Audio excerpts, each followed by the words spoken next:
Welcome to the Take Your Power Back Show with Peak Performance Breakthrough Coach Kim Yeater. Today's empowering program will encourage you to step into your power, to take action in your leadership, and allow your voice to be heard. Listen in today as we speak to other freedom-loving Americans that are making a positive impact in the world by standing in truth amid adversity.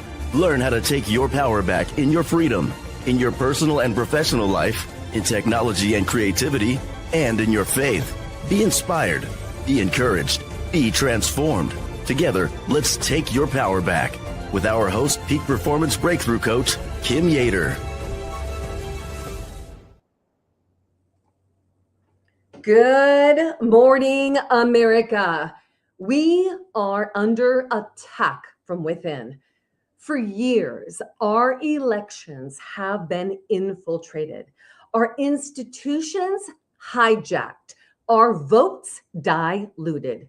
Today, on the Take Your Power Back Show, we expose the great infiltration, stolen elections across the country, the fight for the SAVE Act, and the battle to take California back. Joining me are three warriors on the front lines. Dr. Douglas G. Frank, the Johnny Appleseed of election integrity. Jeff O'Donnell, the lone raccoon, the man building the Raccoon army with the cast vote records and much more. And Dr. Andrew Paquette, the researcher uncovering algorithmic manipulation in voter rolls. This is not theory, this is data, this is evidence. You're going to hear it all today. And we're going to tell you exactly how you can take your power back. So again, welcome. This is the Take Your Power Back Show with Kim Yeater. And today's titled show is The Great Infiltration, Stolen Elections, Hijacked Country, Time for We the People to take our power back. I am going to welcome in our amazing warriors today, Dr. Douglas G. Frank. We've got Jeff O'Donnell and Dr. Andrew Paquette. Gentlemen, welcome to the Take Your Power Back Show. Good to be here, Kim. Good to see you.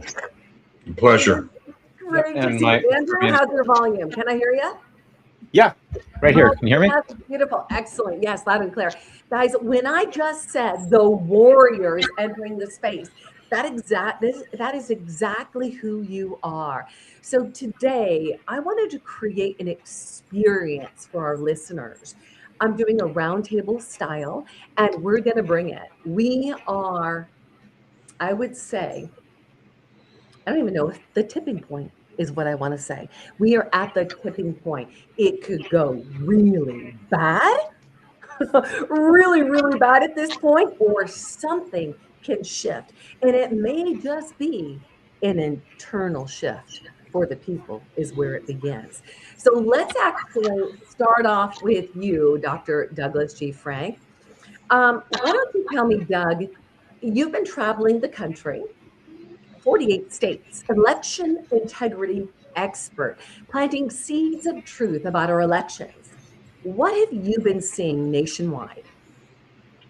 Well, as you pointed out, I've been in 48 states now. I've been doing this 25 out of 30 days out of every month. I'm on the road, meeting with grassroots around the country. So there are very few people that have a better feeling for what's happening at the grassroots level because of my regular interaction. So what I've been doing, though, is building teams of people that actually find real fraud, actually evidence of it, and then they present that to their county commissioners, and we are building a local movement. For example, in Oregon, I have 25 out of 36 counties have teams that are bringing evidence now to light. And why would we want to do that? There are lots of people who have strategies where they are trying to do lawsuits and whatnot. And I'm not against lawsuits. It's just that they're pretty impotent right now. Where our power is at the local level. And what we do is we convince commissioners to separate from the state system and return control to the local level. So that's what I'm teaching people to do nationwide. And I've got teams in several teams in Alabama, Colorado, Wisconsin. Just came back from a week in Missouri. Oregon, California, and you've seen my work firsthand, so you know what kind of work I do. And teams in Maine, of all places. people are always surprised. What are you doing in Oregon, Dr. Frank? That place is blue. No, I'm sorry, you're wrong. Oregon is quite red.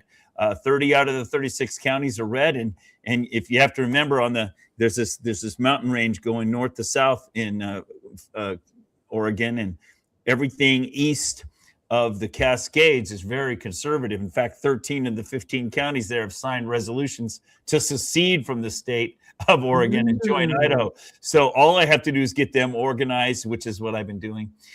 My biggest opposition around the country, people are always surprised, is the Republican Party. And then my biggest obstacle is that the grassroots fight with each other. The grassroots are distracted. I always talk about what Einstein said: the definition of insanity is doing the same thing over and over again, different results. My biggest challenge is waking people up.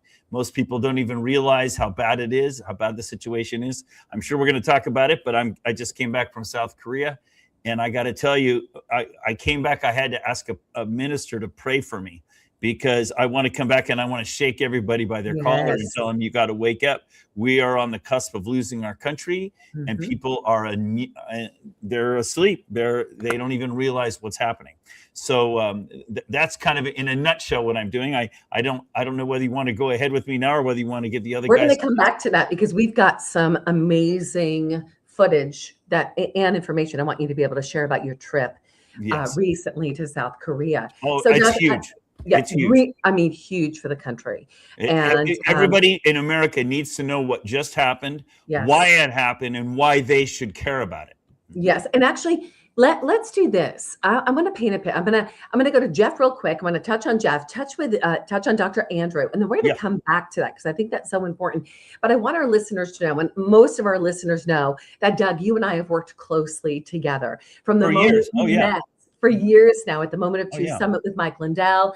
And then, fast forward, we just led the Take Our California Back movement, everything from the governor showdowns, working with all the governor candidates. I pulled you on as a moderator with Laura Logan. And then we brought all the governor candidates and state candidates to Shasta County, showing them the epicenter of election transparency, what was possible for the state with taking our elections back with the additional election security feature, Shasta's proven model, which allows us to audit the elections, which is a big deal right now.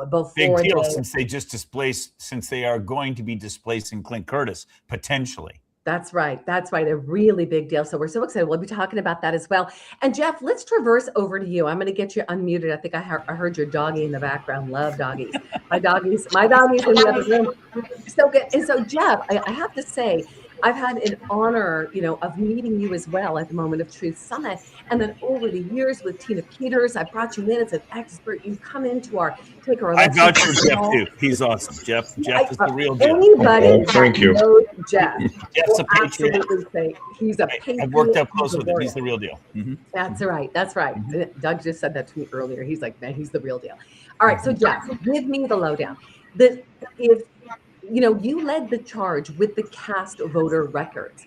What have those records revealed over, let's say, if we look back, we could go from 2016 to 2020 to 2024. There's probably some information that you have that there's a common thread. Why don't you give that to us? Yes, thank you. The evaluation that I made of the cast vote records, which was a tremendous national effort to go out and get those for 2020. If anybody can remember, when we realized their importance, we only had a few months before they could be destroyed because of the federal law. And it was Jeff, why don't you tell us what are cast voter records? Sure. A cast vote record is very simply, you can think of it like a spreadsheet. If anybody's worked with a spreadsheet, and every row on that spreadsheet is the next ballot that got counted. And on that row, you have how they voted, whoever the voter was, you don't know, but whoever the voter was for that ballot, what choices they made. And what that does in places that don't sort their ballots, and particularly for the mail-in ballots, which is frankly where most of my research tends to to follow, because that's where the most, I think, damning evidence is. We agree.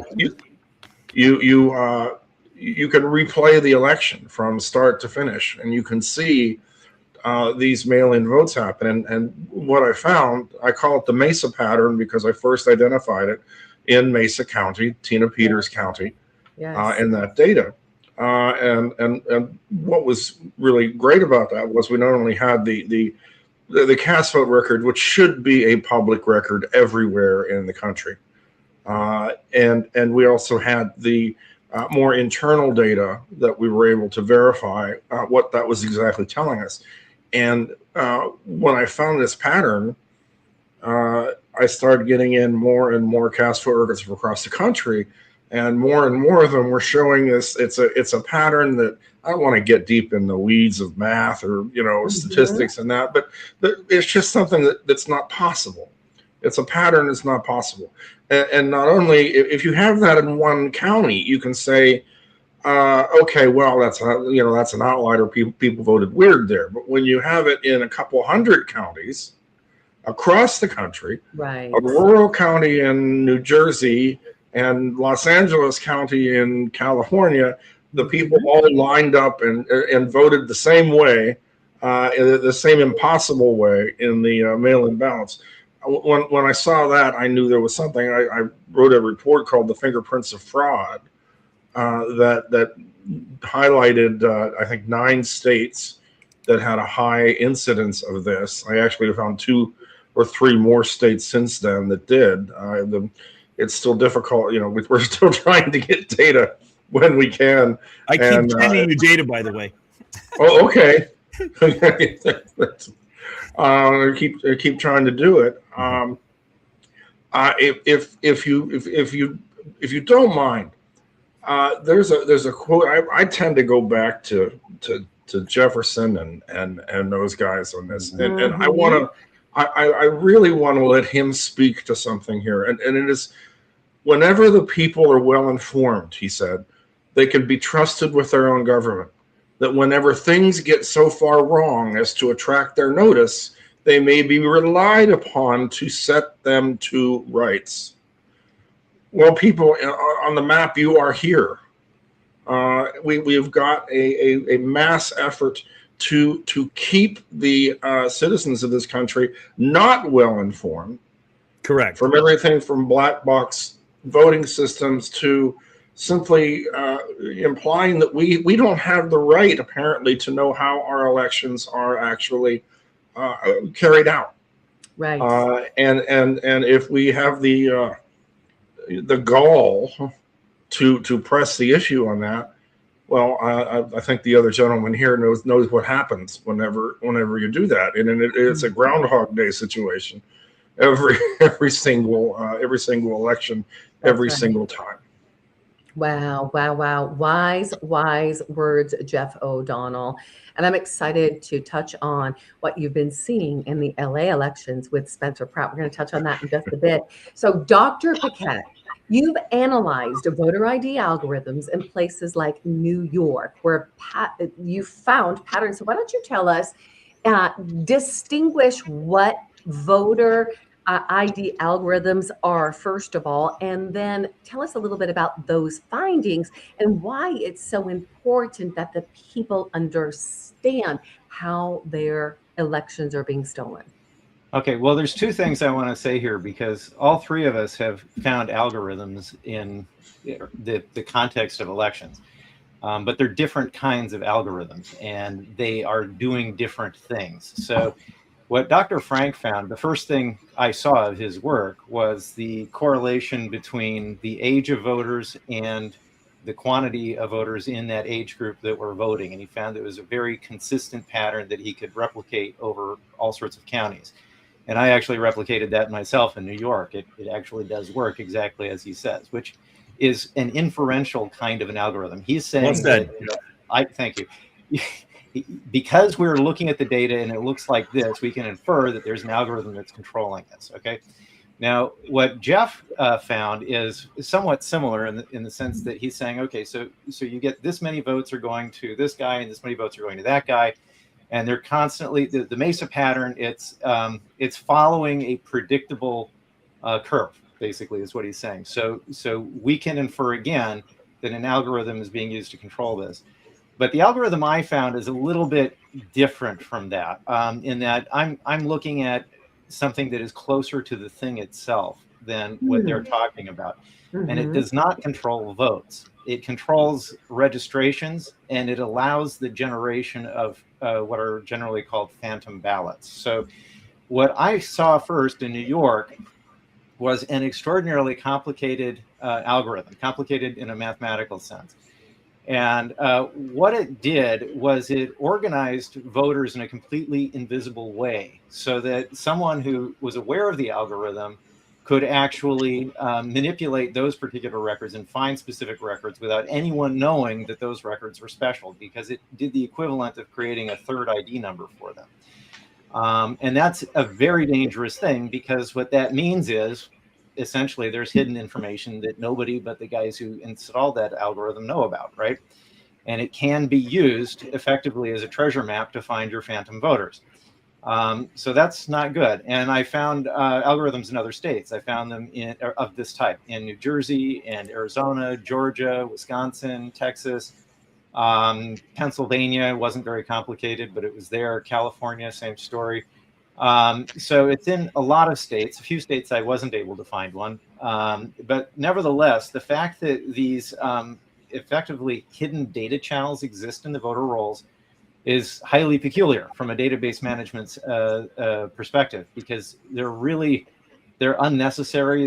They cost a lot of extra work. They make the database function less reliably, less efficient, and it's harder to understand. So there's a combination of it's more expensive to use, and it actually makes the database worse, on top of which it very easily can be used for nefarious purposes.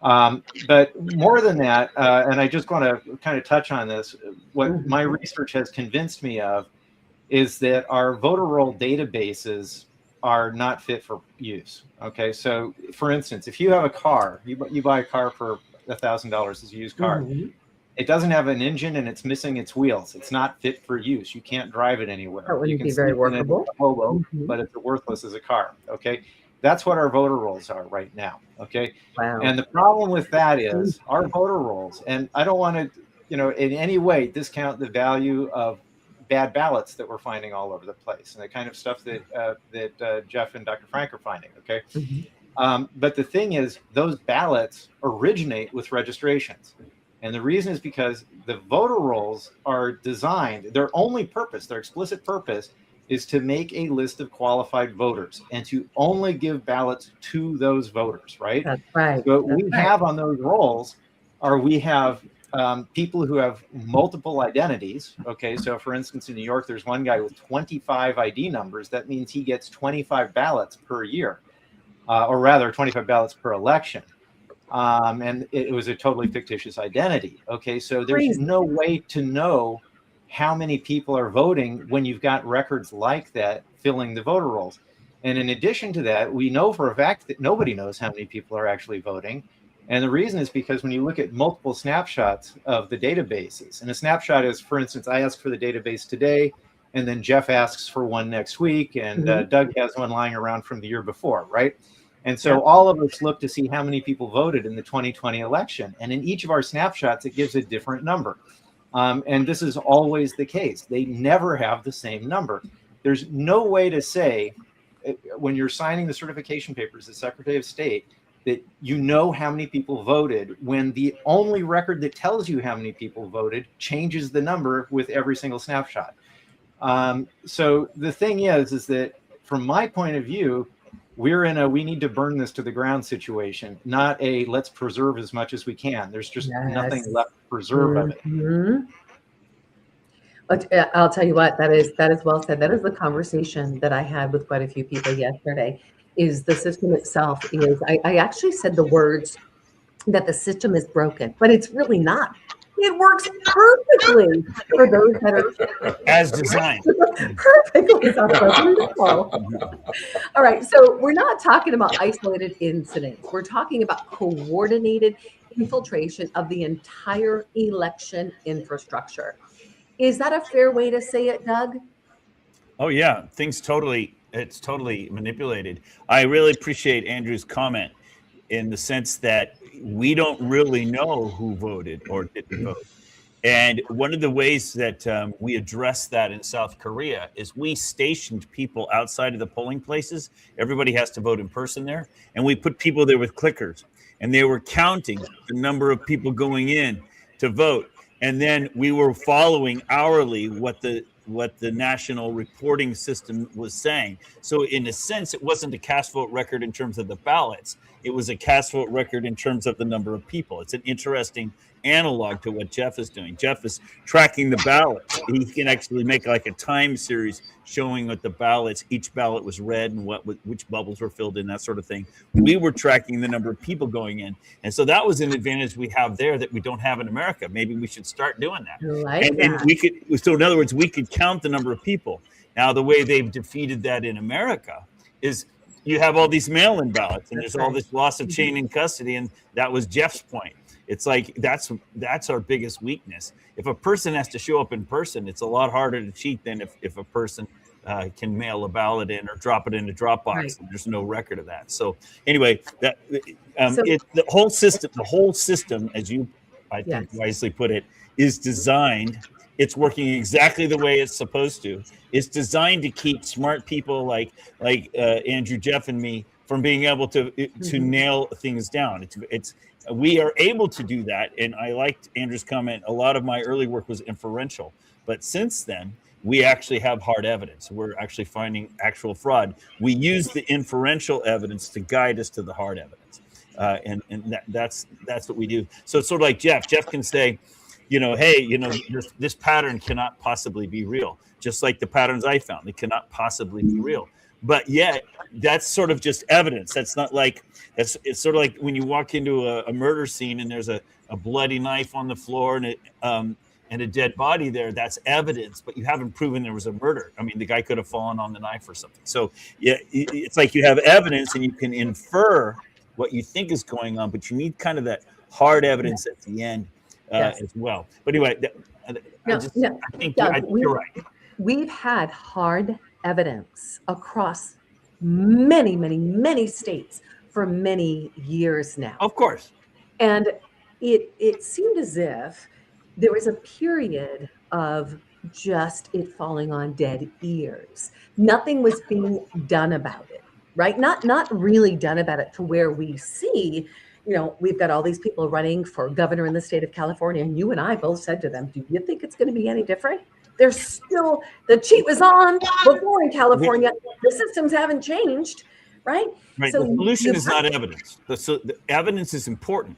Think of this like a war. When you're in a war, you need ammunition. That would be our evidence. But you don't win with ammunition. You need strategy. You need infrastructure. You need people. You need training. It's when you're fighting a war, evidence is ammunition is insufficient. You need all the other categories, and most people in America are sitting around waiting for somebody else to fix the problem. That's our biggest problem. Mm-hmm. Actually, one thing I'd kind of like to point out in this discussion, it really bothers me, is when I look at the strategies being employed, because to me, if you look at this as just a straightforward business transaction, that is to say, we've got Board of Elections who are buying something so that they can execute a purpose that is needed by the people of this country. The election systems that we're using right now would not be used right now. And the reason is because we don't want those systems. We don't like them, and we've expressed doubt about their efficacy and actually the value of the cost. And that should be enough. We shouldn't have to prove people are stealing elections all over the place. The mere fact that we don't want them should be enough. I mean, if I go into a store and I'm deciding I'm going to buy this instead of that, it doesn't matter why. Okay, and it doesn't even matter if I've got a good criteria for making this election. And we've got enough problems with trust at this point that I really would like to think these guys would be willing to ditch the systems on that basis alone. But if we go one step higher than that, we then have this isn't fit for use problem. Okay, so I'm going to give you guys an example. I know someone who's in an industry that is regulated by the government, and his company has a database that has 40 million records in it, right? So I asked him to use my method to check for clones in his system, and he found 11 out of 40 million. New York had over 1.5 million in 21 million, half the size, orders of magnitude more clones. And guess what? He had all 11 removed by the next day, and they were being investigated. Okay, that's a normal reaction.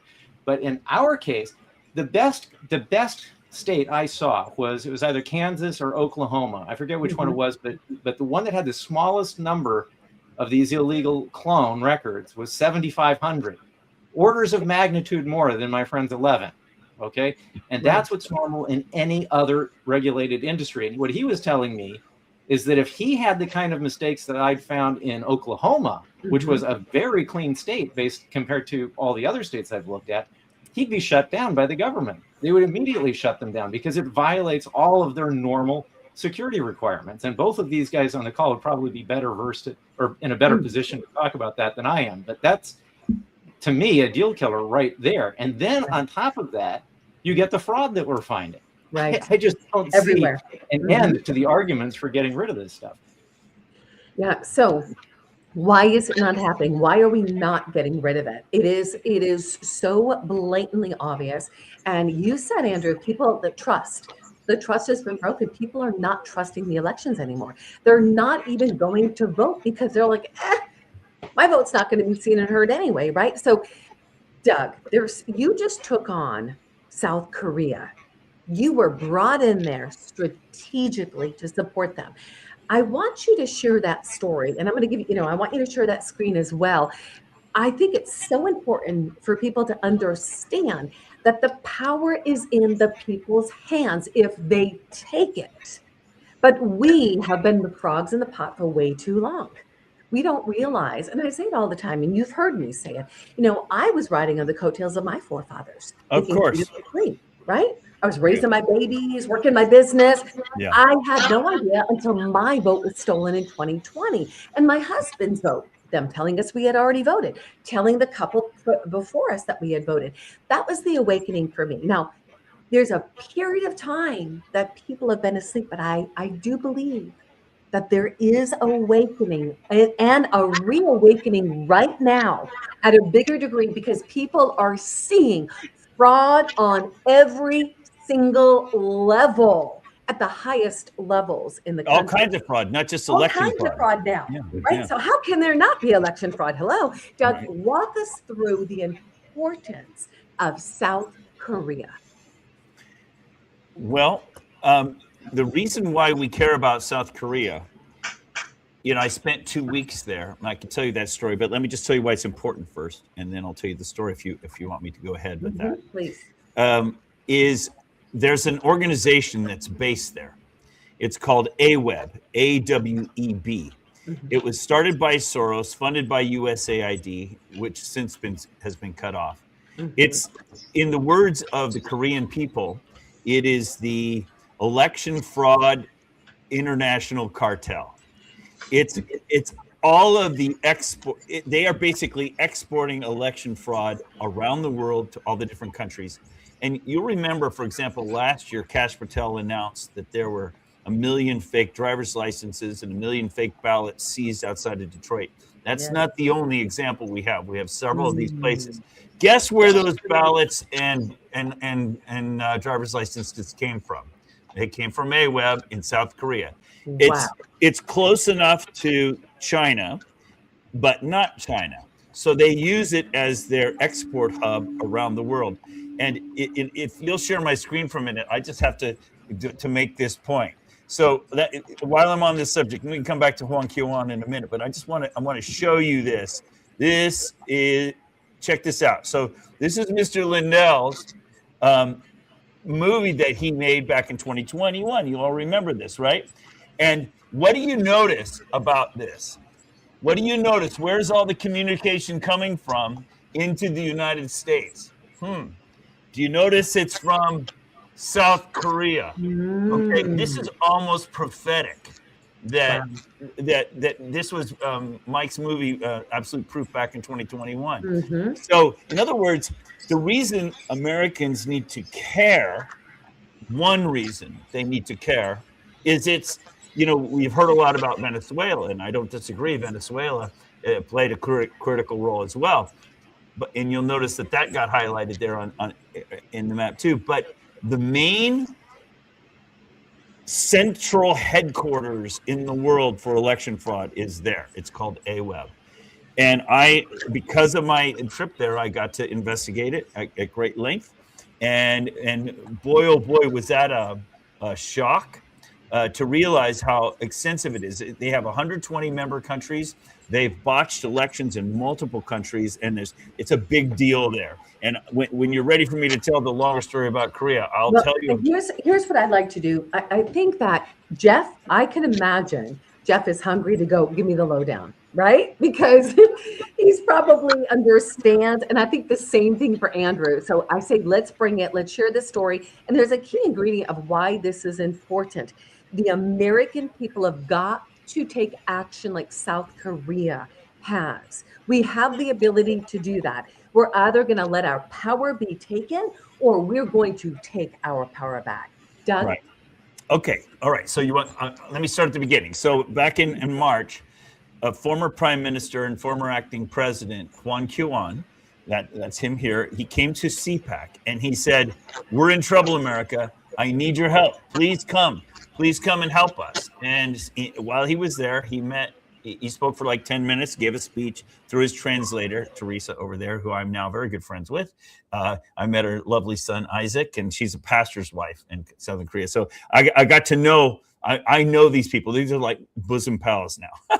But anyway, former prime minister, he's got up and he's saying, "Please, we need your help, America." So he met with Mike Lindell afterwards, and Mike called me and said, "I want you to work with their team." So I went on a Zoom call and I spoke with their call. You notice that it's blurred out. That's because we're protecting their identities for a good reason. The head of the team, Cho Hyun, is a cool guy. But anyway, we did a interview, a Zoom call, and the next day, to my surprise, they produced a video. It's a commercial. This will be the last real election in America. And those are the most severe attacks on our election system. And we want to torture you with the whole thing here, but you get the idea. They produced a commercial, and I'm in the commercial, except I'm blurred out. They kept me blurred out because they were afraid South Korea wouldn't let me in. Okay, so I show up. I showed up at the airport, and I'm not wearing my bow tie. I'm not wearing patriotic stuff, and I'm coming in under the radar. I'm coming in, and another person arrived with me. His name is Morse Tan, MORSE, like Morse code, Morse Tan, and I showed up, and the first thing they said to us is they said, "We apologize that we don't have thousands of people to greet you here." They said, because we were trying to bring you in under the radar, but they gave us flowers. You notice, nobody ever gives me flowers in America. Doug, you deserve flowers. Anyway, they gave me flowers, and he was appointed. Morse Tan was appointed by Trump in 2018 as an ambassador at large from America around the world. He is a American citizen. He grew up here, even though he has Korean ancestry. He's really from America. So he and I arrived. And there's a whole nother story we can talk about with him, but I don't want to get off the topic. It's very important what's happening right now in South Korea because of him. But anyway, about 20 podcasters met, you'll notice, and they were interviewing me. And right off the bat, it was surprising to me. I mean, I thought I was going there to be all analytical. I'm with two other analytical guys on this call. I'm expecting to be sitting in a cubicle analyzing data and helping their team. That's what I'm expecting to do. I was shocked. The first questions that came from all these people in their podcast was, "Okay, Dr. Frank, when's America going to come save us?" I mean, it was kind of an eye opener. I didn't expect that, and I was greeted like, "Here comes the cavalry. Here comes America coming to save us," because their elections are way fraudulent and they know it. And I just have to tell you one quick story so you'll understand. I was working with the joint team there, and Juan Cuan and his wife were our hosts. He's head of what's called the Freedom and Innovation Party there. It's a new party. It's they have a party there called the PPP, which is like our Republican Party, but it's already way infiltrated and no longer conservative. They even call them rhinos over there. It's hilarious. Wow. Okay, so he's started this new party called the Freedom of Information Party. But it's a good group. So what you need to understand though something that happened in 2024. They held a national election, and they elected a guy. His name is Yoon. And that's why they have these Yoon again is the chant. They elected Yoon, and he was a prosecuting attorney kind of guy. And during his career, he was never in politics. He gets elected as president, acting president of the country. And as soon as he gets into office, he discovers, oh my gosh, we're totally infiltrated. We're infiltrated by the CCP. We're infiltrated by North Korea. We're in big trouble. So he declares martial law in December of 2024, and they bring in the troops, and they seize computers around the country and everything. Wow. Well, what happened, this is December 2024, what happened is the National Assembly, it's like our Congress, convened 3 hours later, impeached the president, tried him, and put him in prison over the next couple of months. He's serving 3 life sentences right now. And they put a whole bunch of the military leaders in. In other words, the assembly did not allow him to be president anymore. They took him out of office. It's like he got in and he's like, oh my goodness, we're in big trouble. Declares martial law, tries to address it, but they took him out and put him away. So then they held an election, and in 2025, Morris Tan and several other people from America witnessed their 2025 election, which was just full of fraud, chock full of fraud. And you got to understand, in South Korea, 9 out of 10 people there are anti-communist, pro-American. They love Trump over there. There's no way they could have elected a communist president, which is what happened in 2025. So this is the Marxist atheist infiltration. That's not just happened in Korea. It's happened all across the United States at the highest levels, and especially exactly. And the same organization that's infiltrating America, as I showed, it's the same organizations that's running the infiltration here. So the reason why they wanted me, I thought the main reason they wanted me was because of my analytical ability, right? But that is not, when they brought me in, it's one of the country's foremost experts on elections. We want you to help us. I thought that's why I was bringing in, but it's more than that, much, much more than that. What they really want is they want a joint team. They want us to be, notice, a joint investigation team. They want America and them to team up. They're not saying, we're in trouble, come rescue us. They're saying, you have a problem, we have a problem, let's team up and let's address it. Yes. That's really why they want to do this. This is global. And just to put a little pin in this, we might revisit this later when we talk about, the elections being stolen. There's a reason why we have Maduro right now. There's a reason why the election, the connection of Iran and China and Russia, the whole Russian hoax thing. So there's a lot that's going to be exposed in this time. Go on, Doug.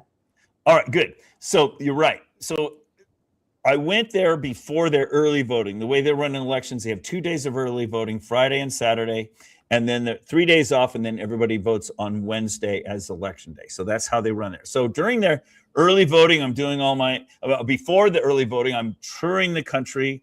I'm learning everything. And I visited a place called AWEB, the Association of World Election Bodies. And I started researching them. And lo and behold, that is the organization. They have 120 member countries. That's the organization that's basically exporting election fraud all around the country, all around the world. That's the organization.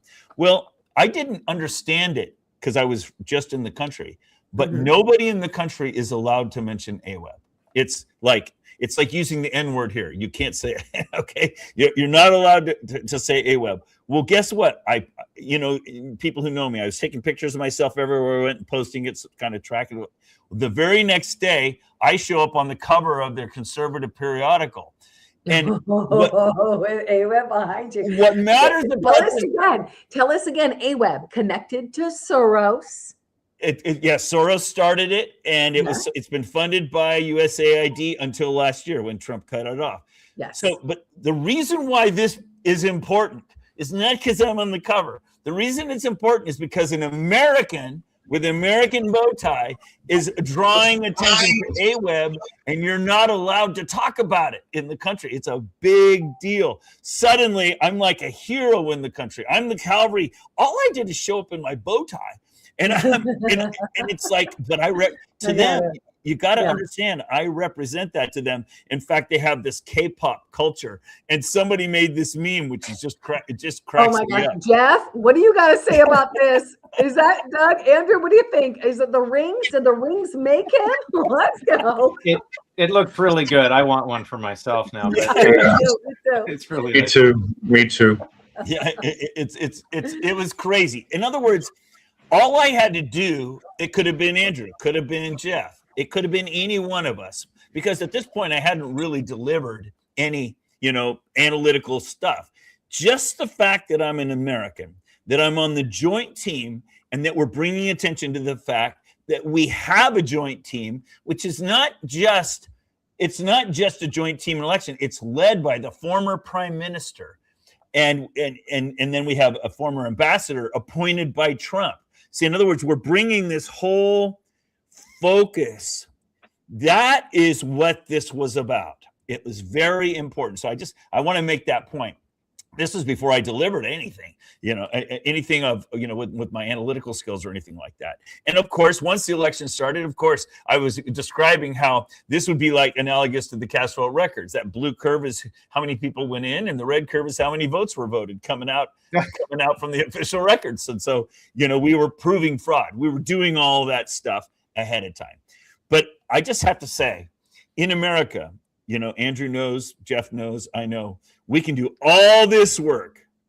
We can give beautiful presentations. We can get covered on Bannon. It doesn't matter. We can do all this work and nothing happens because the people are just kind of asleep. But we were given a gift, a huge gift in South Korea. You're going to like this. So they have 2 days of early voting, like I said. And you got to understand how people vote, how people live there. They don't live like we do, spread out in single dwelling homes. They live in these collections of these high rises, high-rise buildings. Yeah. That's the way they live. Think of South Korea as Indiana divided into counties, and that's their provinces. And so you've got 50 million people living in this, Indiana. That's the way to think of it. And for our audience, I just want to insert this. There's a key ingredient as to why we're bringing up what happened in South Korea. It impacts our actions. Absolutely. What we can do. Go on, Doug. Okay, good. Because it's a worldwide issue. I meet with local people in counties all the time. You got to fight at the county level. You got to fight at the state level. We got to count at the national level, fight at the national level, and we got to fight internationally. This is and what's happening in your I just came from Missouri, and some of those lines coming over from South Korea were landing right in Missouri. And when I showed the video to people, they're like, this matters to you. This is happening. But anyway, so people there, they live vertically. So here's what happened. In the early voting, they don't screen the voters. Anybody can vote in early voting. And they had too much cheating in the early voting. So on election day, they ran out of ballots. So a bunch of people were saying, we haven't, but like in a precinct, one of the precincts that Hwang Kyo-an and I were sitting in, they didn't have enough ballots. And so they said, what should we do? And we said, well, we think you should get enough ballots. Don't turn in any of the ballots until they give you enough ballots that everybody gets a chance to vote. So what happened was, you got to imagine, you got 10,000 people right there in the buildings. They all fled down out of the buildings and they surround the little community center where the voting takes place. Well, guess who's sitting there? Doug Frank, Hwang Kyo-an, and we're leading a rally of 10,000 people, basically. And you had no idea, Doug, that was how you were going to be utilized. No, I didn't go. I went there to observe. Yes. it's sort of like crazy. You know, Jeff mentioned the Tina Peters situation. I'm the Yes. guy who sat in her office in April of 2021. It is weird. I'm like right in the right place at the right time. It's crazy. And you notice they really like Trump there. So they got, Well, I see President Trump was there. Yes. yeah, exactly. They have people just in the mouth. But anyway, so we're standing in front of 10,000 people. You got to understand that alone was amazing, right? And 10,000 people. Right. And what they're saying is, we're not going to give you any ballots unless you give us enough ballots so we can all vote. So they've surrounded the building, the little community building here, and they're basically telling the NEC, the National Election Commission, no, we're not going to do anything. Well, we did that for about a day. It was awesome. And then the next morning at 7 in the morning, 400 police showed up. And by the way, the people of South Korea are not armed. Nobody has weapons. Zero. You know, what do you think the Second Amendment is for, right?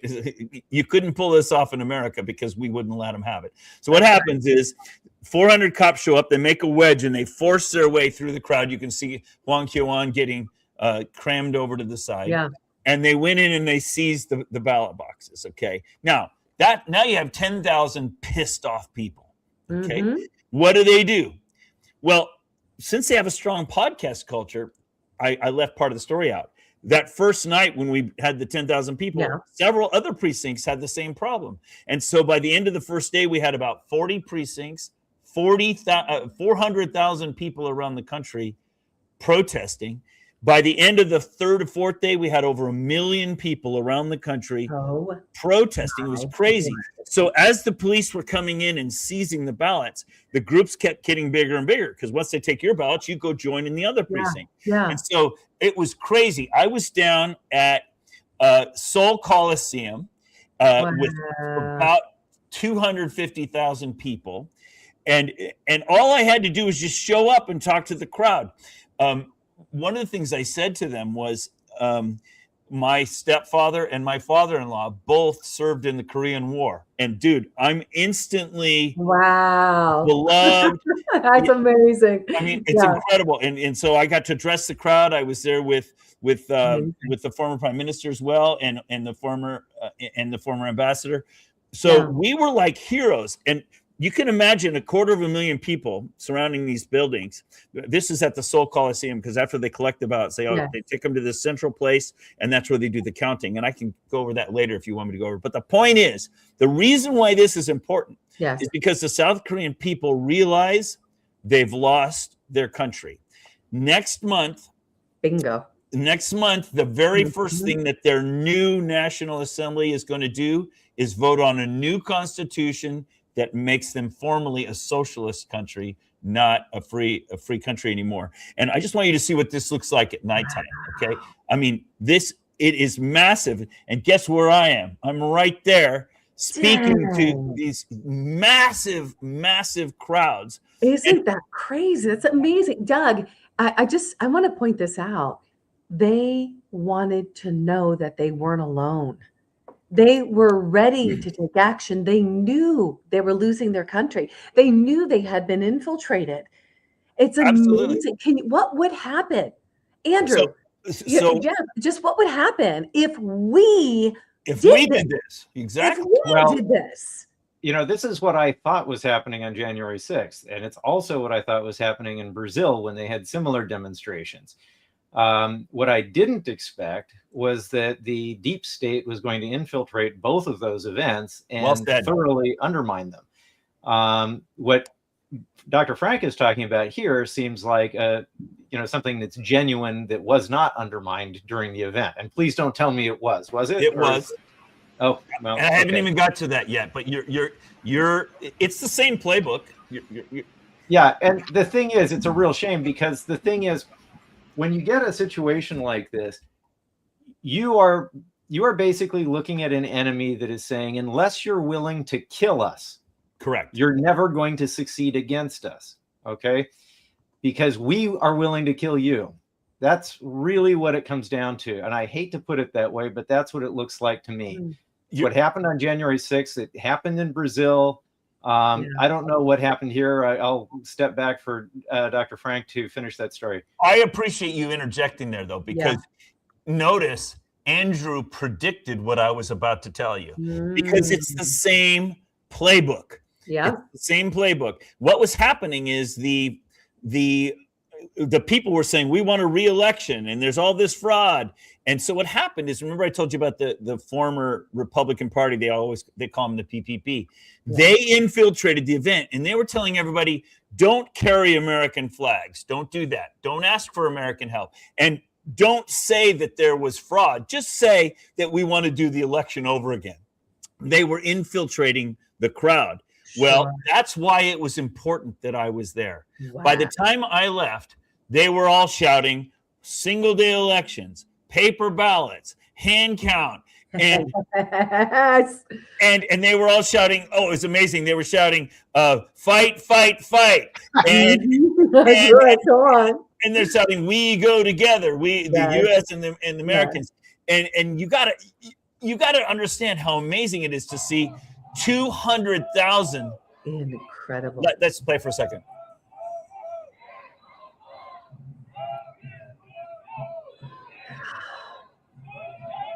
I want to cry. This is so powerful.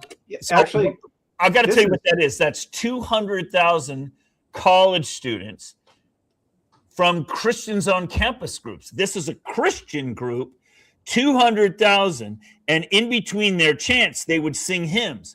So in other words, it wasn't just a political rally. It was also a religious rally. And this is exactly what Andrew was saying a minute ago. It's super important you understand this. So about 140 years ago, there was a revival, a big revival in South Korea. It basically became a Christian nation. And it originated in the north, up in North Korea. And so the whole place became a Christian nation. Then what happened is Korean War, 1950 to 53, and the 38th parallel was set up for a ceasefire. That war was never ended. It's just a ceasefire. There's a DMZ, a demilitarized zone. And everybody in North Korea that's a Christian was slaughtered. And the churches were all shut down. So you got to understand, in South Korea right now, there are three groups primarily that are protesting. There's the old people who remember the 1950s, what it was like to be under communism. That's important. The young people who have had their X accounts taken away and their freedom of speech has been crimped.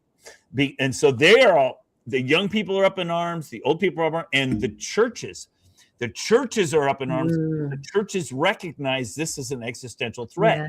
If their government becomes communist, guess what's next? They just watched it happen up in the north. So it's three major groups all doing all this protesting. And it's fun. It's fun to watch them because during the days, the kids are in school. And so the old folks are there. And then there's like a shift change. And all the kids come out at night. And then there's like a shift change in the wow, that's amazing. That's organization. We need that. It's incredible. And it's nonstop since June 3rd. It has not stopped. There are still hundreds of thousands of people demonstrating. Amazing. It is the most amazing thing to see. So anyway, the last day, I got to just finish the story here. By the way, I was there, visited many churches, incredible. You know what was different for me? In America, it feels like a political battle. Over there, it feels like a spiritual battle because the churches are fully engaged. In fact, I attended 3 different churches. That was one of the churches. Another church I attended, 7, there are 80,000 people at the Methodist church. And they asked me to speak to them. It was incredible. What an honor. Yeah. In other words, the point I'm making is not that I got to talk to them. The point is they see it as a spiritual war. Yes, and that's it is a spiritual war. And this is where America has got to wake up. Exactly. So while I was there, I was giving updates every day on Vanessa Broussard's program. And I collected those on my YouTube if people want to see those. Those are pretty amazing to see. But the last day I was there, this guy came to me. He's their former director of their CIA. It's called the their National Intelligence Service. He's the director. He has documented exactly how this happened. Now, this is an English reprint, and it's really rough to read because I can tell they used AI to translate it. But they've got a Korean version, but this book's going to come out next month. But as I'm reading it, it's shocking to me because This is why every American needs to know what just happened in South Korea. They've lost their country in exactly the same playbook is going on here, and we are in trouble. And if we don't wake up and address this, and I mean now, we're in trouble. And I think and Andrew was spot on. He's like, it's the same playbook. There's infiltration. They're doing the same things over and over again. And just to kind of sum up, I guess I shouldn't sum up yet. Let me tell you one more little bit, and then I'll sum up so we can get back. It's so important. We brought Hwang Kyo on back with us to Trump International for the Fraud Fighter Summit. Yes. And the reason we did that is because we wanted the Koreans to realize America is getting involved. So we are creating this situation. And while we were there, I introduced him to Tina Peters. Tina, yes. And it was so good to see Tina. And then we were able to get him on Bannon, and I was able to follow up that the following day. Love Trennis. So in other words, we're trying to bring attention to this. Notice that none of the lamestream media is covering it. And yet it's a communist revolution there. I just, let me play you this one little, it's a 3-minute video, and then I'll shut up because I think I've told you what I need. And then we're going to open up this conversation. I want to get feedback from Andrew and Jeff. Exactly. But it was worth a couple of minutes for you to kind of hear the whole story, at least an outline. But while I was in one of the limousines, we had 2 limousines going around, and there are 2 security guards in each one's, plus there was an additional car with extra security everywhere we went. And I could tell you all kinds of stories, but I don't want to get too distracted. But one day I was in the limousine, and John, who's one of the most popular podcasters there in the country, was in the car with me, and we were talking. And he says, Dr. Frank, I want to give you a letter to take to America. I said, okay. So I got out my pad and paper, was getting ready to write it down. And then he started talking, and he said, wait, I want to record this. I want to play that recording for you. It'll blow your mind. Get ready. Here we go. Okay, come on. There we go. You might have to turn up your volume just a little bit. Hey, that's my birthday. Great day, June 6th. I have a letter to America. Dear America, I'm a husband and father of 3. Well, 140 years ago, you came to our land and you taught us the Bible. So now I'm saved. Thank you. Thank you, America. In 1950 to 1953, you came to our land again. You fought for us. You protected us. Almost 36,000 American soldiers died, and more than 100,000 American soldiers got injured. You came to our land to protect us. You bled and died for us. You bled and died instead of us. Thank you. So I'm alive. And still, you're in our land. You're still protecting us. Thank you. And I'm sorry I didn't thank you enough. My brothers, sisters, fathers, mothers in America, in Christ, thank you and love you. From now, we're not going to just ask for help. We want to fight for you now. Come on. America is the strongest country, but America is fighting a lonely fight. You have your family, brothers, and sisters here. From now on, we want to fight for you. America has to be stronger and wealthier. We want to make America stronger and wealthier and greater to protect people, protect the world, to protect freedom of faith. Thank you. So please help. It could be your words. military, finance. Give me some weapons so we can fight for you. Fight for freedom. Fight for freedom of our faith. Thank you. Love you, America. I couldn't put it better. You need to hear that's the way the people there think. They're not asking us to come to the rescue. They're telling us we're in big trouble. Mm-hmm. But so are you, and we want to fight with you, and we need to join forces and address this. It was I could have told you that John said that stuff, but you needed to hear it right out of his 100%. And I'll tell you what. Well, first of all, I'm like really moved, and I feel like I'm going to cry. I tear every time I see it. Yeah, my Uncle Donald. So I grew up in Massachusetts, and Andrew, I think you lived in Maine for a little bit. You were on the East Coast too. Yeah. And my Uncle Donald is now in his 90s, and he fought in the Korean War.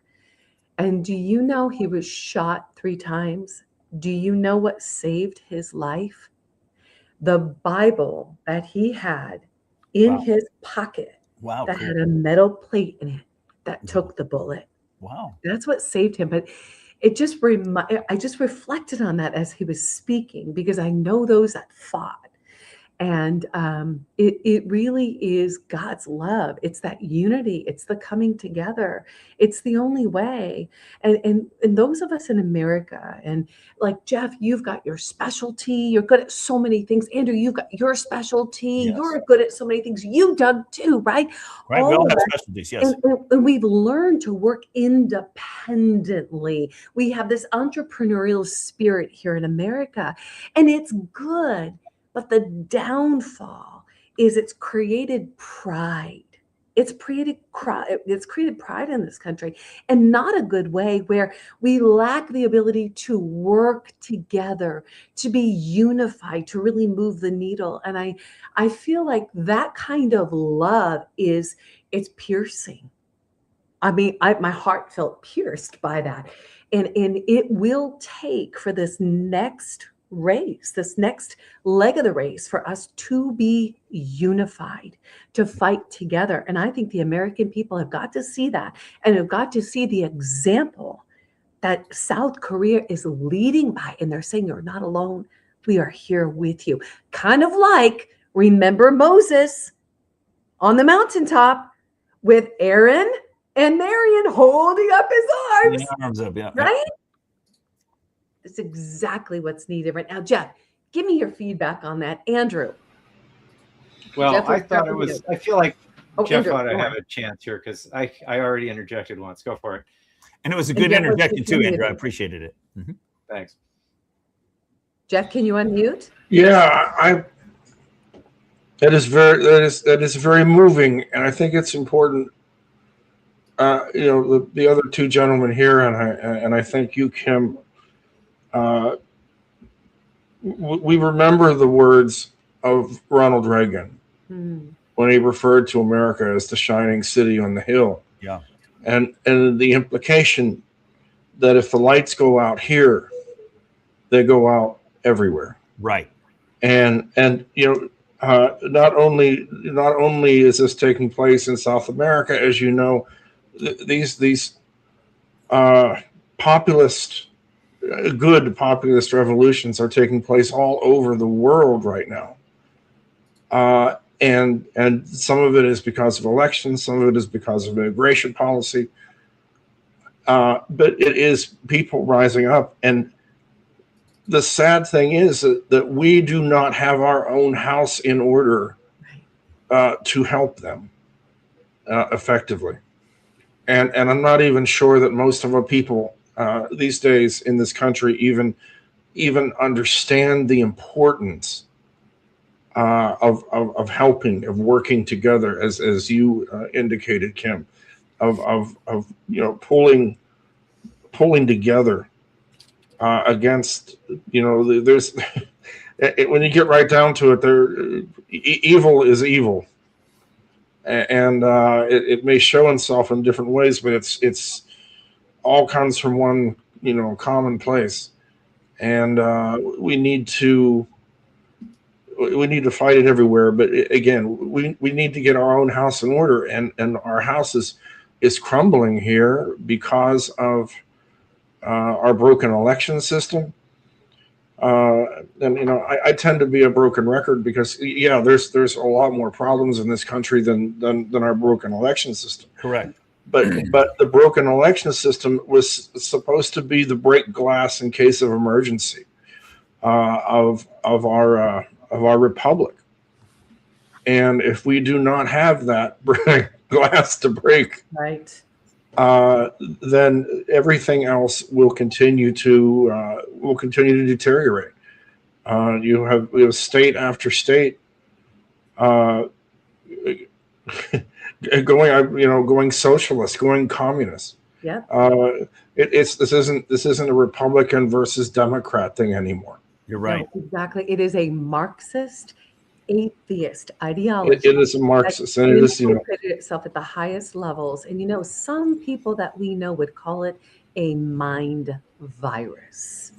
Mm-hmm. Well, one thing that I think of whenever I look at the problem we face, I mean, at the bottom level, you've got us looking at algorithms, okay? But at the top level, what you've got a bunch of guys who know that normal people don't want to knock the chip off their shoulder and start a fight.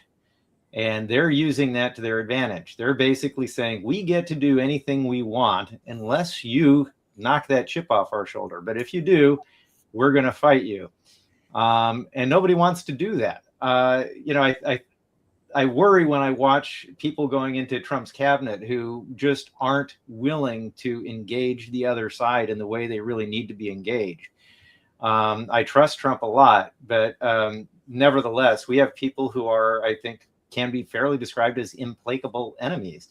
They are people who are willing to resort to absolutely anything, including the most blatant, outrageous acts of treason. And they'll get away with it unless they're called on these things, and not just verbally. I mean, literally, their arms grabbed, their hands put together, handcuffs put on them, and tossed in a dingy cell. Mm-hmm. That's kind of where we're at. We need to have the willingness to do it. And it's really unfortunate because they're forcing the situation. It's like if you have a dog running around a house chewing everything, you don't try to reason with it. You grab the dog and throw him out of the house. And we're kind of in that situation right now. Wow, well said. And by the way, I'm out of my normal space of running a show, and I literally had a dog just here right now trying to chew up a toy. I'm like, what are you doing? You're not supposed to be out here. Apropos metaphor. Perfect metaphor. Wow. So, gentlemen, let's do this. This is sobering, and I really pray that the people who are listening right now will share this message. I want you guys to like, share, subscribe. That way you can stay attuned to when we have another show that comes out like this, but get it out to everybody. This is the Awakening Time. Gentlemen, we're going to take a moment. Don't go anywhere. We're going to close up the show in a moment. Show one more slide before you close it. Yeah. One more show. I'll share that slide, and then we'll go into a quick thank you to our sponsors, and then we'll touch on the SAVE Act and on what is that next step for we the people to take our power back. Let's share that. Oh my gosh! And the reason why I wanted you to see this is because it's exactly what we were just saying. The advantage that we had in South Korea is the NEC gave us a gift. The NEC, all what they would have had to do was just give more ballots, and this would all be over. And they would have had tons of cheating in their election, and nobody would be demonstrating. But they gave us a gift by telling the people right to their face, we're not going to help.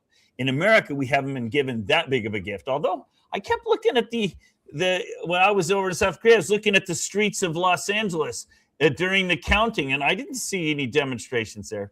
So anyway, but the reason why I like this picture is because if we can raise the issue to raise everybody awareness that this is a global issue, that this is more than just your own community, more than just a country, I think it could be a catalyst to waking everybody up, engaging and working together, and maybe forgetting some of our small differences at a local level. So that was why I wanted you to see that picture. I think it encaptures it.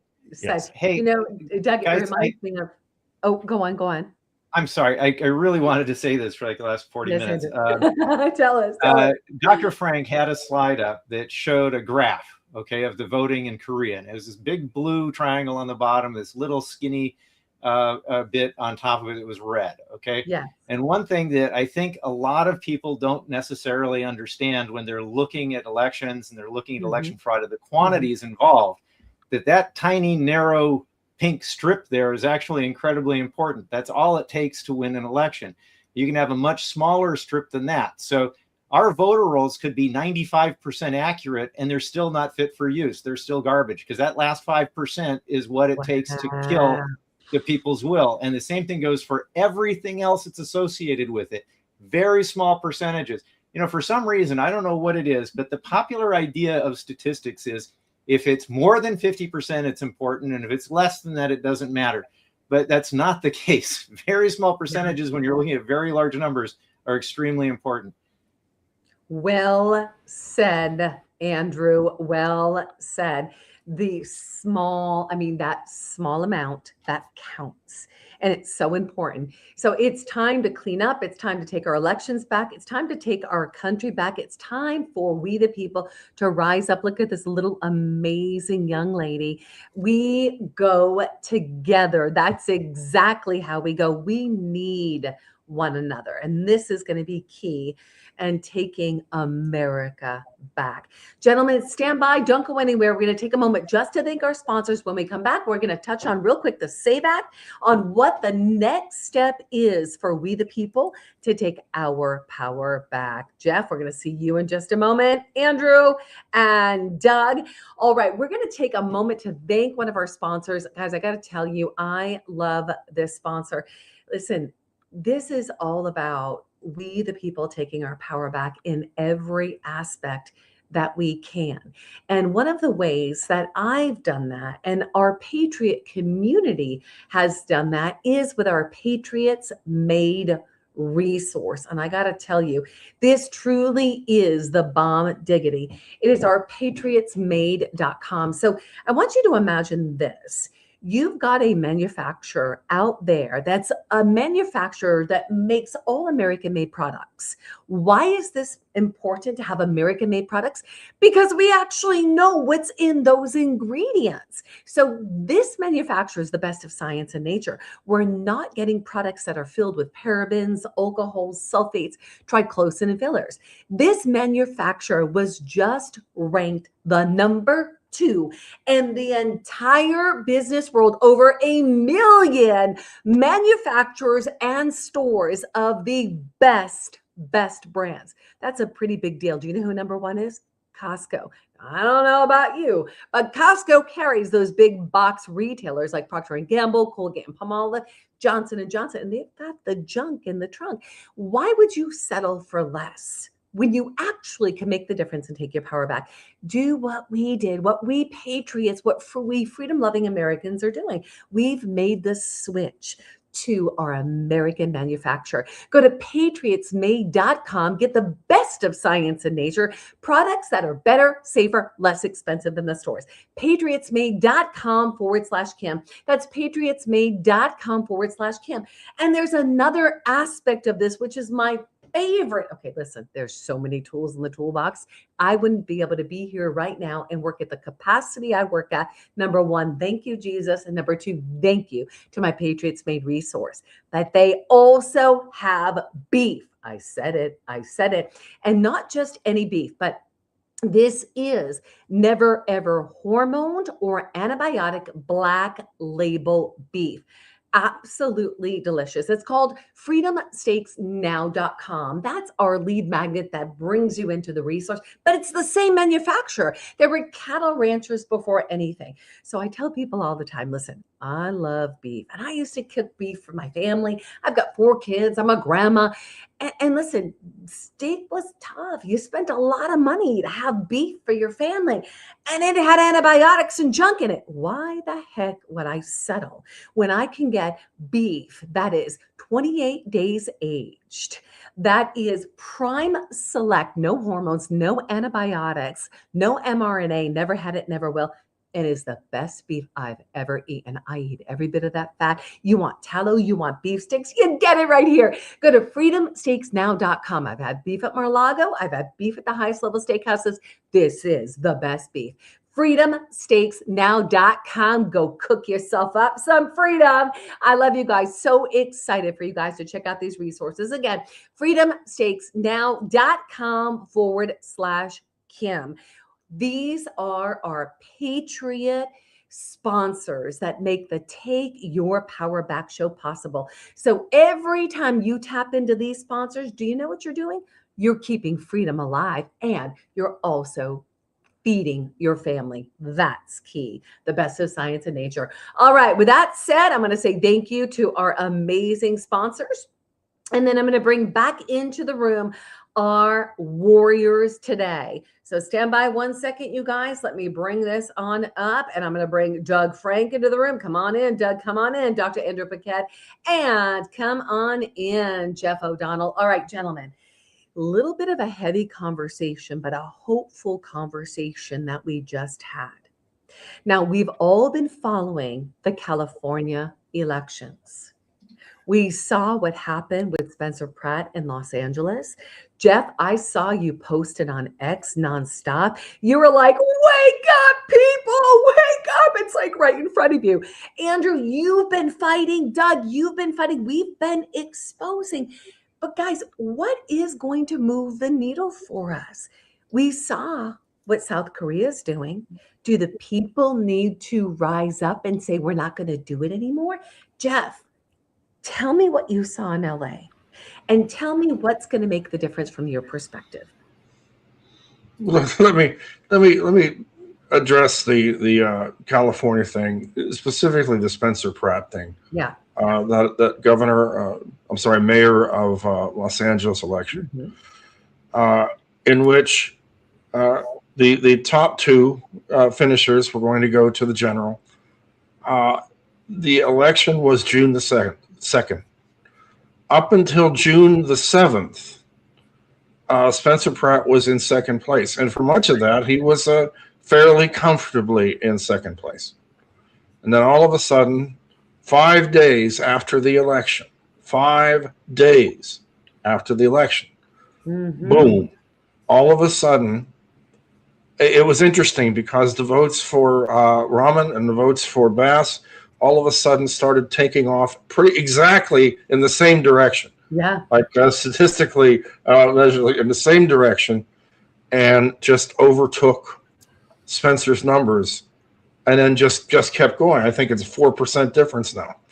And it's not the way things could go. And to kind of tie some of the stuff together you've heard, it's for me, it's not difficult to understand. As Andrew discussed, all they had to do was go into the voter rolls, see, we need an extra 40,000 votes for Rahman here to kick Pratt out. Okay, let's find 40,000 cloned items in the voter roll, people who will never vote because they don't exist, or they're copies of real people. And then suddenly it's like, okay, that you guys will accept mail-in ballots until Christmas, seemingly. And then so it becomes a simple thing. And it's like, well, postmark.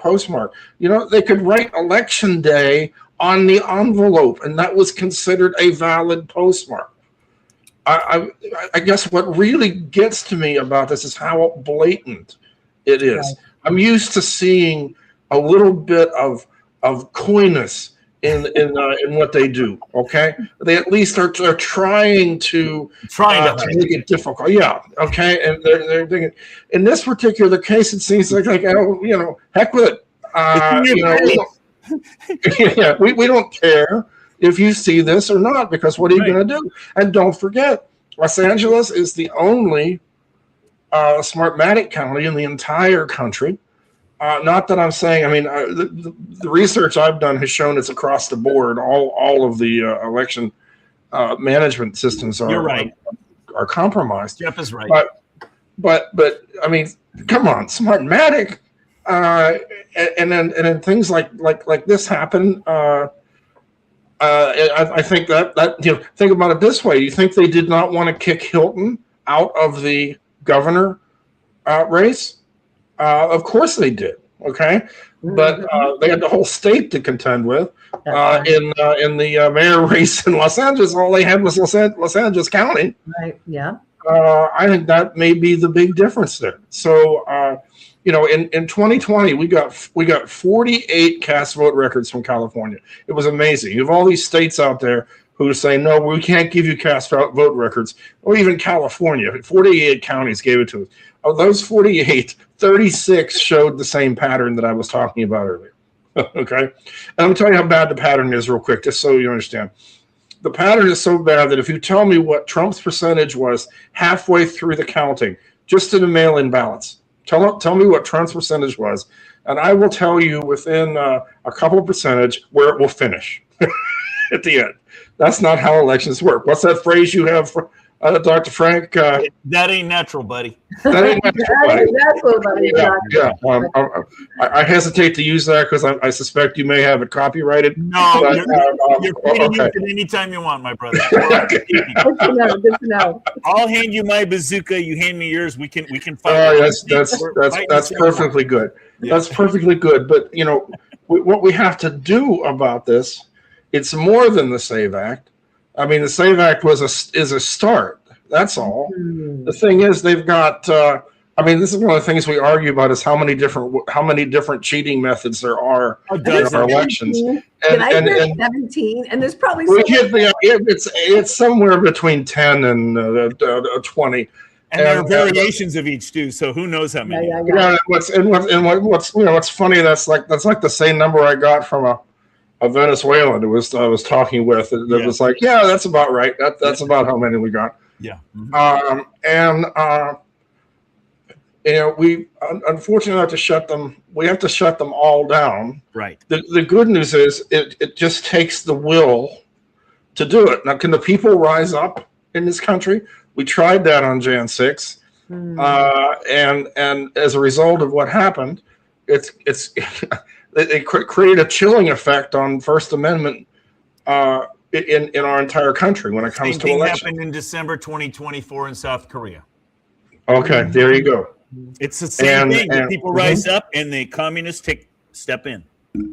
So it is actually, it's going to take some serious executive power, I think, my opinion, to fix this. But here's the thing: it's possible. I mean, it's not like it's a shot in the dark. Right. There are ways to do this. However, one thing that is important for the people. Okay, we have a populist president. I think everyone would agree. Of course. And what does that mean? Well, that means that he wants to try to make most of the people, happy, give most of the people what they want. And this is why when we see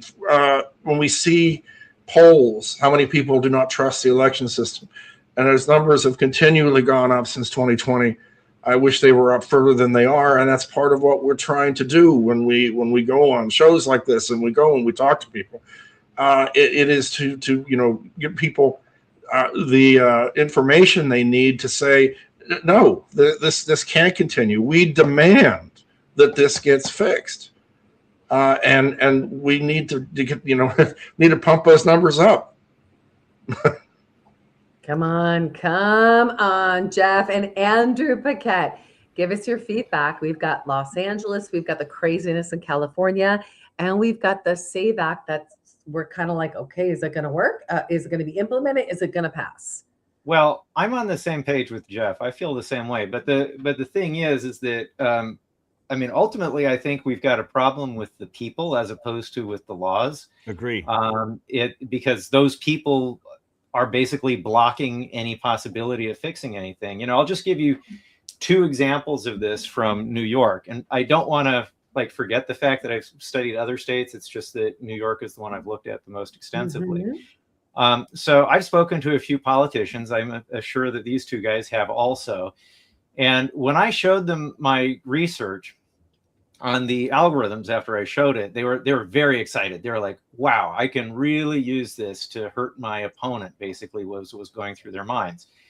And but as I explained it, it became clear to them, and it's true, that the exact same manipulations I'm looking at can be used to benefit the Republicans or the Democrats. It can go either way. And as soon as they realized it could be used against them, they lost all interest. So the point I'm making there is that they were more interested in their own job as a politician than in getting the election infrastructure fixed. Okay, so that personal interest of theirs trumped the global interest of United States citizens. Okay, so that, in my opinion, is a really bad sign. And then the other thing, and that, I don't think that's falls into the category of you don't want to show weakness. This is something where you've got a real problem. You've got rats running around in the house, and you're thinking, well, the rats are occasionally bringing in something that I want to eat too, so I'll go ahead and let them continue living here. That's not a good policy at all. And then another thing that happened, I was with Marley Hornick when this happened, but we were talking to the a county commissioner in Ulster County. And she asked him, so how do you handle mail-in registrations? How do you vet those? And he says, well, we work on the honor system here. We assume everything that they say on those applications is true. She says, you mean you don't vet them? He says, that's right. We don't vet them. Unless somebody complains about someone else's specific application, we assume everything is true and we approve every single application. There is absolutely no chance that a system that is built that way can be trusted. Not in any version of the world I'm familiar with. Right there, it's a horrible problem. And then the last thing I want to say on this, the weird thing about people who run around calling me and Jeff and Doug election deniers, right? And we're not following the science. Well, we're all scientists, right? But when they say these things, one thing that kind of rests at the base of the things that they're saying is this assumption that everybody's basically honest and we can trust people to not commit fraud in the elections. And, for the most part, the only time that really happens in tiny numbers is with incredibly mendacious, evil people. But, the thing is, if history teaches us anything, it's that fraud is more like a reservoir held back by a dam, and that's our laws. So if there's any crack in that dam, any weakness whatsoever, so that's a person not doing their job, it's a law not enforced, it's a law that's not there, it's an opportunity because someone leaves a door unlocked or goes ahead and breaks the chain of custody, any crack at all will cause the entire dam to fail. And that's what we're looking at. That's what fraud is. There's a constant pressure. It's the same thing that goes for like banks. They have locks on the banks. They have all sorts of procedures to make sure people don't get into their vault. They've got their electronic means to track how much money everybody's supposed to have. They've got a security guard at the door. And that's because they know that if they didn't have a vault door and they had no management system, that money would get stolen. It's immediately, that's what's going to happen. And with fraud, it's exactly the same thing in elections. If you leave any door unlocked, if you lack any of those basic security mechanisms, it will be exploited. And that should be the underlying assumption. Instead of, oh, no, people aren't like that. They won't. That's not true. It just isn't true. And that's what I want to say. Wow. So good. I know. Amen. All right, Doug, bring us home here. The SAVE Act. What's happening in California right now? Great comments from Jeff and Andrew. I would say, I would chime in on something Andrew said. One of the advantages of being me, I've been in all around the country. And I've testified before multiple legislatures and met with hundreds of legislators. And I've also seen what he's mentioned. And I can give you example after example. Let me just give you one example to kind of characterize. Because I just came from Missouri. But several years ago, I was in Missouri with one of the legislators. And she and I were traveling around meeting with clerks. And we met with the head clerk of the state of Missouri. And we were thinking in the early days, kind of like Andrew did. He met with the legislators, and he thinks all we have to do is show them the fraud, show them the problems, and they'll want to address it. And they seem excited at first, but here's what happened. So we were driving around meeting with clerks. We met with the head clerk of Missouri, and I'm sitting around a table. It's just him, the legislator, and me around this small red round table in his office. And he first launches into this discussion about how secure their elections are and how they're the gold standard and how all their machines are secure and all their systems are secure and whatnot. And after a couple of minutes, I just said, well, I'm not here to talk about that. What do you mean? He says, I'm here to talk about how your voter rolls are being used to cheat your elections. And he goes, oh, really? Yeah. I said, I think you have tens of thousands of ballots being stuffed in your elections, and here's how. And I started showing him. After about 10 minutes, and this is a perfect quote. This is word for word quote of what exactly happened. After about 10 minutes of me showing him all the evidence, he leans back in his chair, big sigh. He says, yeah, we know we have tens of thousands of ballots being stuffed in our elections. Just like that. And Ann Kelly, the legislator who's taking me around, her jaw falls open. And she's like, what? You know? If you know, how come you're not telling the clerks? And then he said a phrase which is burned into my memory. I will never forget it as long as I live. Quote, if we told our clerks how many ballots were being stuffed in their elections, the whole state would blow up and everyone would lose faith in our elections, unquote. Then he launched into a discussion for 5-10 minutes, how he was proud that he knew where all the fraud was happening in the state, how this county was negotiating with that county. We won't stuff here. We'll give you that county, blah, blah, blah. And the discussion was like this. Now, I use this as an example. It's only one. I have examples like this all over the country. So if the people think that the solution is to gather fraud, like Andrew did at the beginning, like I've done at the beginning, all of us did this at the beginning. We all assumed all we had to do was get our kit in order, bring our algorithms together, show them to the legislators, show them to the leadership, and they would go, oh my goodness, we got to fix this problem. We've all learned that is a failed strategy. And Einstein said the definition of insanity is doing the same thing over and over again, expecting a different result. So that is the wrong approach. That will not work. And so we've learned that the hard way, but now we know. So now let's move on. What is the right strategy? So what's happening now with regard to the SAVE Act, for example? Everybody's saying, as I travel the country, oh, Dr. Frank, Trump's going to save us all with the SAVE Act. Now, wait a minute. Are you not listening? This is not a top-down solution. This is a bottom-up solution. Your power is at the county level, not at the federal level.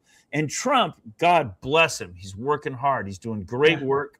And I like what Andrew said. We trust him for the most part. But you got to realize he's in the middle of a swamp. I mean, the SAVE Act should have been an open and shut case. Bam, slam dunk, over. The fact that it's not illustrates what the problem is. And if you're expecting the solution to come down from the top, that's sort of like saying, let's pass another gun law. That'll stop gun violence. That'll protect the schools. Yeah, no, the states are already breaking the laws. The states already know what the flaws are in their system, and they already are not going to want to fix them. So the first thing that's going to happen if the SAVE Act passes is the states are going to challenge it. It's going to go to the Supreme Court, and it's going to lose. Why? Because the Constitution is explicit about this, that the states determine the manner of the voting. Okay, so in other words, people are it's like a psyop. It's like everybody's saying, oh, Trump's going to fix everything. I know. Let's just wait for the SAVE Act. That'll fix it. Wrong. That is not going to fix it. That's not how we're going to win this battle. We're going to win this battle when the people say, we've had it up to here. We're not going to put up with this crap anymore. And they stand up. Now, one last thing on LA. I don't think God wastes anything. I would agree. Okay. I think everything in my life, God is using for his purpose. And I don't think there are any accidents. Just so happens that last November, I got to know Pastor Cheon, really well because of my relationship with you. You set up this wonderful debate. We had 13 conservative candidates. We had a debate. It was Laura Logan and I were the hosts. And I got to spend some time with Cheon. And I got to know him really well. Well, wait a minute, Cheon, that's an interesting name. That's a Korean name. It is. Okay? Yes. And by the way, the largest settlement of Koreans outside of Korea, guess where that diaspora LA, baby. Los Angeles. And it just so happens that one of the craziest, most stupidly obvious, thank you, Jeff O'Donnell, stupidly obvious elections that just took place was where? LA. So guess where I'm headed? And I think we need to get tens of thousands of people in LA demonstrating and waking up and saying, we're not going to put up with this crap anymore. And I think that attention, along with some of the other things we're doing, will give us the possibility. Now, on one last comment. Well, let me mention one thing other about South Korea. I have a team right now going around South Korea collecting signatures on a petition. They're going to bring 100,000 signatures from Korean college students asking President Trump to decisively intervene. That's going to be a big public relations event. Wow. So my point is, we're not just doing that. We're doing multiple things to bring attention to this. Beautiful. With my intent being to bring national attention and to, hey, let's work together to solve a worldwide problem. I think all those things are important. But in the end, really, we're going to win when we the people finally step up and say we're not going to put up with this anymore. And until we do that, I think we're in trouble. Perfect example. I know you're working on this, and I'm working on this. In California, we've got Lewis Herms, who's taking aggressive action. We're getting all the records from California. Lewis. One of our best counties, a county we fought hard for, and we won in Shasta County. We are now losing unless we're able to address this. So, I like to just tell people, and I guess my final comment, I like to just ask people this question. What would our country be like today? Where would the J6ers be today? Where would Tina Peters be today? That's right. If Kamala was put in office instead of Trump? Just the horror of that thought should be enough to make you realize, dude, you are on the cusp. That's right. Okay. And I just witnessed a color revolution in South Korea, a color revolution that took decades to accomplish, but that same exact playbook is happening right here. And I when I came back to America at the Fraud Fighter Conference, I met with my pastor friend, Andy Thompson.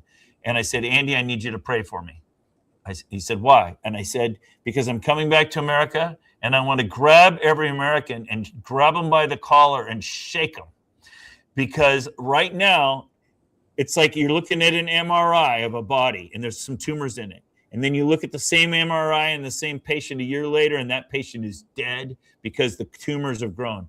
And we have that situation right now in America, and people are asleep. So it's like I'm kind of all fired up, and I'm trying to calm down a little bit because I don't think it's as persuasive to shake people by their collars. But boy, do I want to shake them by the collar.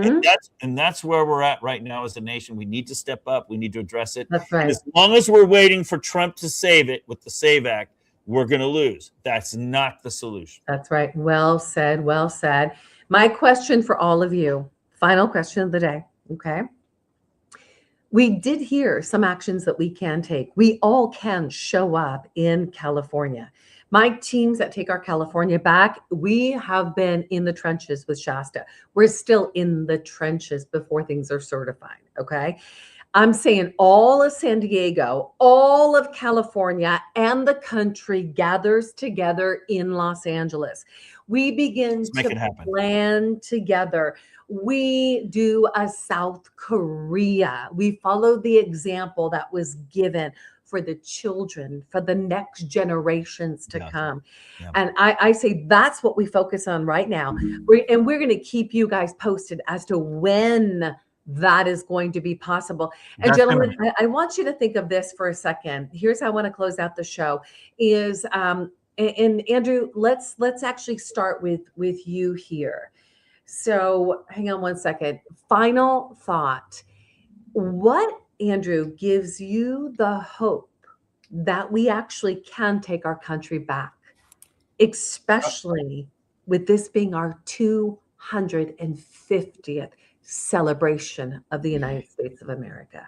Well, this won't make sense to some of your listeners, but the reason I have hope is because God saved Donald Trump in Butler, Pennsylvania. Amen. If that's going to happen, then it's going to go all the way. It's going to be a surprise when we see it all work out the way it's supposed to, but it's going to happen. However, we do all have to do our part to get there, but it will happen. That's how I feel about it. Love it. God is good. And we all saw that. That's for sure. And Jeff O'Donnell. My hope comes from the past of Americans. I do believe Americans are exceptional, and I do believe the vast majority of Americans are good people. And I liken it to 1930s America. It was a very different time than 1940s America. Because up until World War II, everybody was fine. They were doing their own thing and doing their businesses and building all this kind of stuff.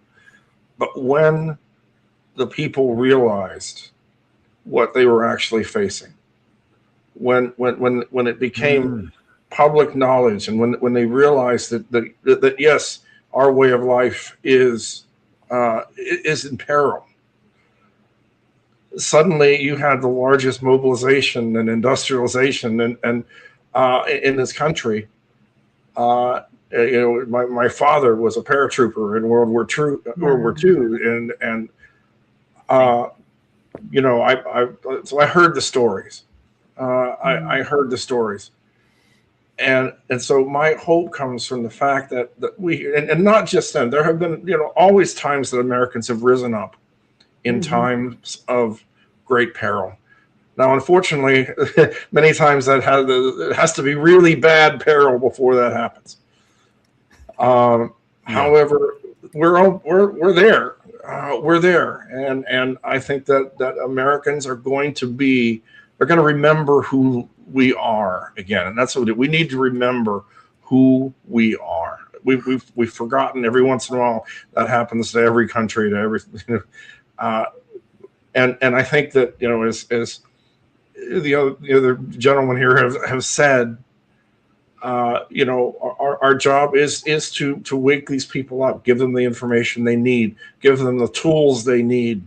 Yes. And that is it's more than a hope. I know we're going to do this. I don't know what it's going to look like. I don't know what the cost is going to be. None of us know that. But it will happen.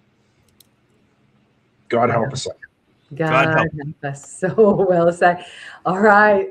So good. And Doug, for you, tell me what gives me hope? Yeah. What gives you hope right now? And here we are at the 250th celebration of America. I like Andy's comment that God's clearly involved because he preserved Trump. I would also say what gives me hope is that I know he's involved. And so, for example, people were saying, oh, we're going to make the election too big to rig in 2024. Well, we didn't. People are still confused by that. We didn't make it too big to rig. What happened is God gave us a miracle there too. God kept Biden alive. Okay. And he kept him alive right up to the last minute, so that the Democrat Party was stuck with the worst candidate in history, if you ask me. Okay, and yes. and I've shown the numbers all over the country that even with all the cheating, and I'm sure Andrew and Jeff will agree with me that there was a ton of cheating in 2024. Even with all the cheating, the turnout was so low because Kamala was such a horrible candidate that they were not able to cheat their way out of it. And so I think God's given us like a 4-year reprieve. So what gives me hope is that we have a reprieve and that God is involved. What concerns me is this may be our last chance. So we need to step up and engage now. So I guess, the famous theologian John Calvin said, when God wants to judge a nation, he gives them wicked rulers. And I think we're close to that. And, maybe we had 4 years of craziness there that maybe woke us up a little bit. And we've got 3 more years of Trump. So that gives me hope. But if I would also say that we're a different nation today, and that gives me hope than we were in 2020. When the 2020 election happened, we all knew something was wrong. Yeah. But we weren't sure what it was, and we were like caught like deer in the headlights. Okay. But we are a different country today than we were there. Now we have many good minds, some examples here, that are involved. We have many people awake, and I've been building it. I'm not taking credit, but we have an infrastructure all around the country of thousands of grassroots people who know which end is up and are engaging. So that gives me hope. God's involved. We got infrastructure now. We've got good people involved, and it looks like his hand has taken a few providential turns. Yes. I have a little intellectual game I play with God. Like Jeff, I can't predict what he's going to do or how it's going to come out, but I have a little game I play. What's the minimum thing God could do? What's the minimum little tweak he could intervene that would bring about the end he wants? You know, all he had to do was keep Biden alive. That was a simple one, okay? And so what's the simple thing he's going to do in the next election? In South Korea, he just had the NEC say, we're not going to give you any more ballots. And that just blew the whole place up. So what's the smallest thing that's going to happen? I don't know. But anyway, whatever happens, I'm engaged. And, you know, God's in control. God is sovereign. So I'm engaged. There you go. Yes, you are. And I'll tell you, when we talk about hope, this scripture is what comes to mind, because we have been in the midst of suffering for quite some time. And the Bible says that suffering produces perseverance, character, and character, hope. And hope does not disappoint us because God has poured out his love into our hearts through Christ Jesus. I think through this suffering that there's going to come a time as we unite that we're going to find Jesus. We're going to find that is the key ingredient, bringing the first things first. Jeff said identity, knowing who we are and whose we are. Gentlemen, it has been an absolute blessing having you here with us today. Doug, Frank, Jeff O'Donnell, Dr. Paquette, thank you so much for bringing the truth today. The infiltration is deep here in America, but the awakening is happening. And you three, the four of us, and those we're surrounded with, we're leading the charge. And I must say, God's leading the charge, but we are right there. So guys, thanks for being with us. And I'm going to ask our audience to share this far and wide. And Godspeed, gentlemen. I'll see you on the other side. Love you, Doug Frank. I'm releasing you from the room. Love you, Andrew Paquette, and love you, Jeff O'Donnell. Wow, guys, these guys blow me away. These are the warriors. These are the people that have been fighting for you and fighting for your vote and your voice to be seen and heard. And they're not done. They're going to continue to fight. But they know that the power lies in your hands. But it's a matter of we, the people, taking our power back, uniting together, taking a stand together, and meeting in Los Angeles might just be what it's going to take. Let me tell you that. Number one, prayer. Number one, getting off our couches, getting into action. We saw what happened with Spencer Pratt. We had people coming in, people commenting from across the entire nation saying, hey, I'm driving to California. And if anybody can vote in California, well, I'm going to vote for Spencer Pratt. Kind of crazy, right? But the reality is we can come together. We can come together just like South Korea came together, precinct by precinct, county by county, city by city, for the children, for the legacy. It was the young, it was the old. Don't think that, gosh, I'm powerless. Who am I? What can I do? Are you kidding me? You're here right now. You're here right now for such a time as this. So stand with us in taking this country back and putting the first things first. So America was never meant to be hijacked. Remember that. Our elections were never meant to be infiltrated. The great infiltration ends when we, the people, decide it ends.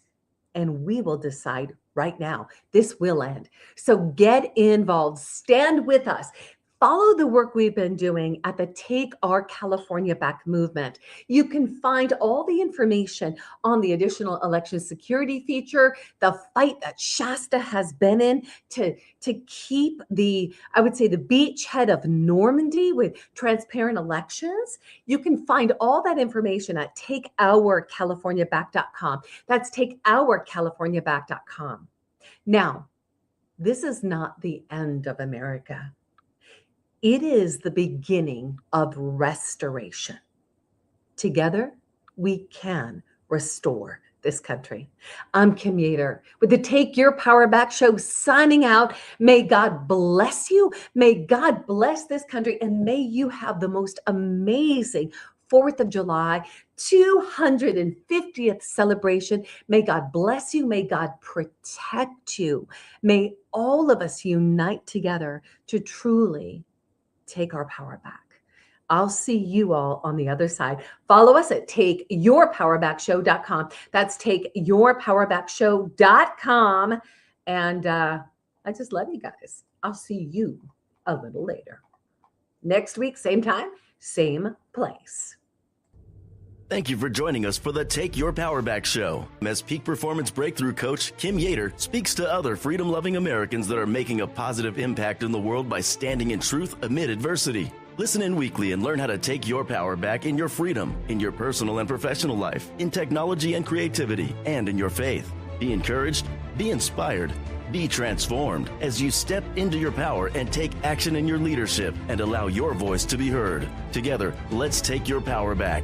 To sponsor and support the Take Your Power Back show, go to takeyourpowerbackshow.com. That's takeyourpowerbackshow.com and take your power back.